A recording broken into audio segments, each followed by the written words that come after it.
గెలవాలి కదా. మీకు దమ్ముంటే నేను చెప్తా ఉన్నా, ఈ ఎమ్మెల్సీ ఎన్నికల్లో నిలబడ్డ రెడ్డిలకు చెప్తా ఉన్నా, మీకు దమ్ముంటే మీరు గెలువురు పోర్రాయిగా, మీరు గెలువరి చూపిస్తా.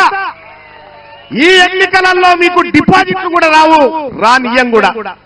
ఇక వాళ్ళు చూడరికి కాకతీయ యూనివర్సిటీలో చూడరి, కాకతీయ యూనివర్సిటీలో ఎన్నడూ లేంది వీసీ ఓసీ ఆయన రెడ్డి పాలన నడిపిస్తేందుకు యూనివర్సిటీ చరిత్రలో లేని ఇంకొక రెడ్డిని ఏం చేసిండు, ఏకంగా ఓఎస్డీ అని కొత్త పోస్టు నియమించుడు.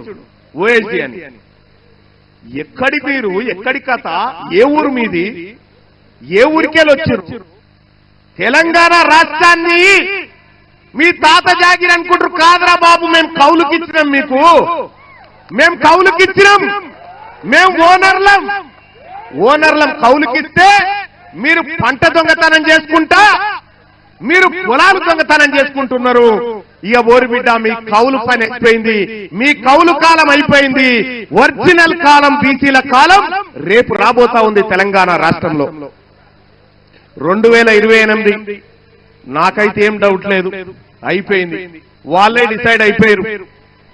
ఇక ఇచ్చేవలసిందేనా, తప్పదా? బీసీలంతా మేలుకున్నారు తెలంగాణ రాష్ట్రంలో, ఇక తప్పదనేటువంటి పరిస్థితి క్రియేట్ అయిపోయింది. సోదరులారా, మీ ఊర్లో పోంటి మన బీసీల ఓట్లు లేకపోతే వాళ్ళొక్క వార్డు మెంబర్ అన్న గెలవగలుగుతారా? పోని వార్డు మెంబర్ అన్న గెలవలేరు. 2028లో ఈ తెలుగు గడ్డ మీద మొట్టమొదటి బీసీ ముఖ్యమంత్రి కాబోతా ఉండు ఈ తెలంగాణ రాష్ట్రానికి. ఇది రాసి పెట్టుకోండి, ఇది జరిగి తీరుతుందని చెప్పి తెలియజేస్తా ఉన్నా సోదరులారా. తెలంగాణ రాష్ట్రానికి చివరి ఓసీ ముఖ్యమంత్రి రేవంత్ రెడ్డి గారే.